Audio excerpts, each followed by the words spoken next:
The rain in East Harlem, in the early 1900s, didn't clean the streets. It just moved the dirt around. It pooled in the cracks of the cobblestones, shimmering with a thin, oily film under the gaslight. This was a world of shadows and sharp angles, of tenement bricks stained dark by decades of coal smoke. And in a cramped apartment on 108th Street, a young Giuseppe Valachi learned his first lesson. The world was divided between those who took and those who were taken. His father was a hard man, beaten down by the quarries of upstate New York. The silence at the dinner table wasn't peaceful. It was the silence of exhaustion and dwindling hope. Joe watched the men who didn't look exhausted. They congregated on corners, not loitering, but occupying. They wore better shoes. Their laughter was louder, confident. They were the black hand extortionists, the policy bankers, the strong-armers. They had a name, whispered, Cosa Nostra. Our thing. To Joe, it wasn't a criminal conspiracy. It was a tangible solution.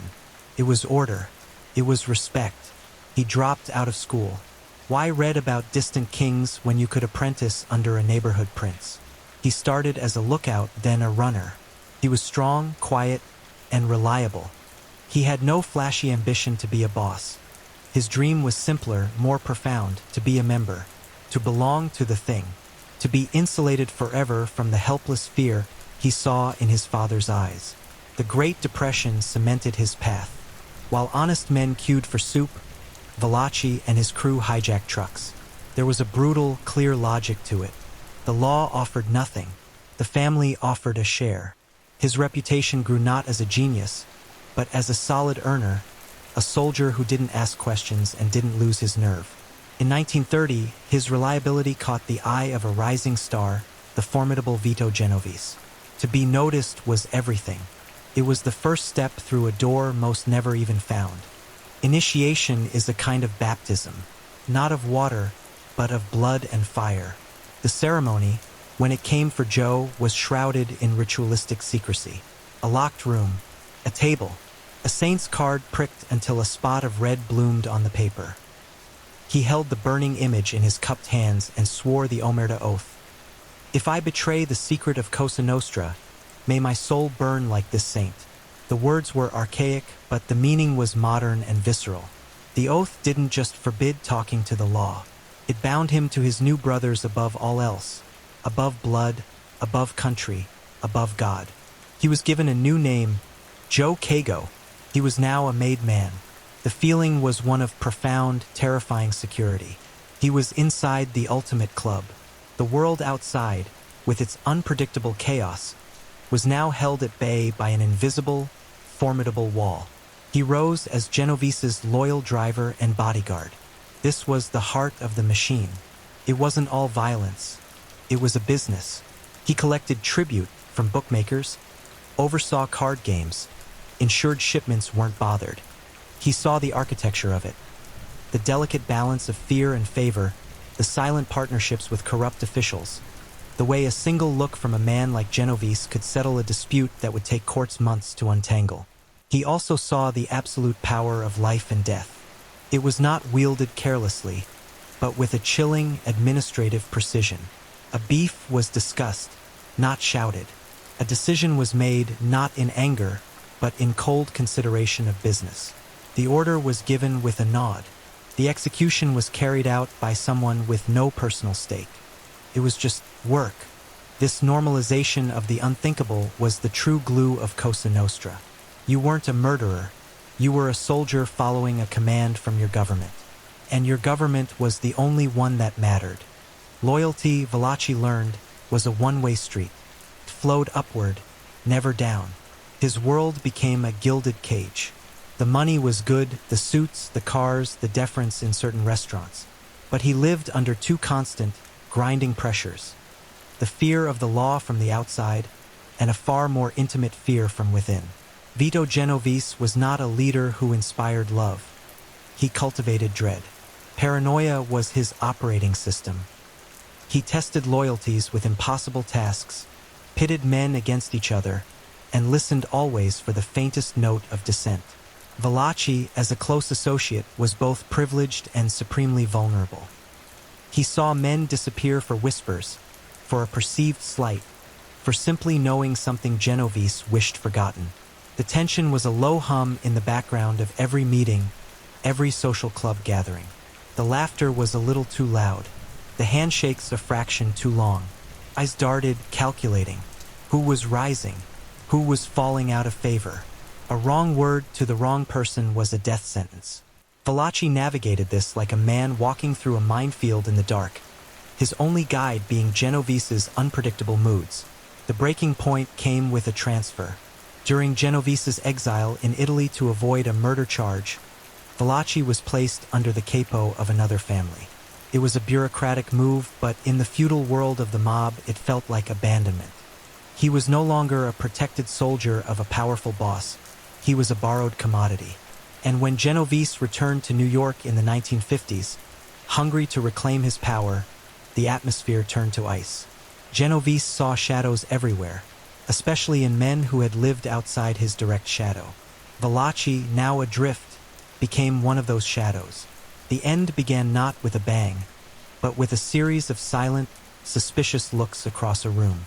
A missed ceremony, a rumor artfully planted that Joe Valachi had turned informant. In the ecology of the mob, the weakest are culled to strengthen the whole. A label of rat, whether true or not, is a death sentence. The machinery began to turn against him.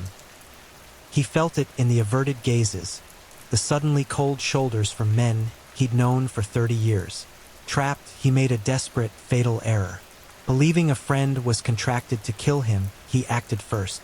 He attacked the wrong man in a bar, a made member of another family. It was a violation of the most sacred rules. Now, he wasn't just suspected, he was condemned. In prison on a narcotics charge, the death order from Genovese reached him even there. He was a dead man walking in a concrete tomb. The psychological siege was absolute. The prison yard, once a place of minor mob business, became his execution ground. Every corner, every stairwell held a potential button man sent to earn his stripes. He stopped sleeping, jumping at every jangle of keys. The omertà oath he'd sworn 3 decades prior now felt like a suicide pact. The family was no longer his protector. It was his hunter. On a damp morning in June 1962, in the mess hall of the federal penitentiary in Atlanta, he saw a man he was certain was his killer approaching. Something in him, the street fighter's instinct for survival, deeper than any oath, snapped.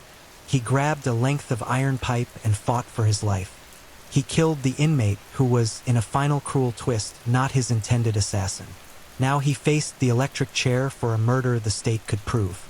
Faced with 2 certain deaths, one legal, one illegal, he made the only choice left. He asked to see a federal agent.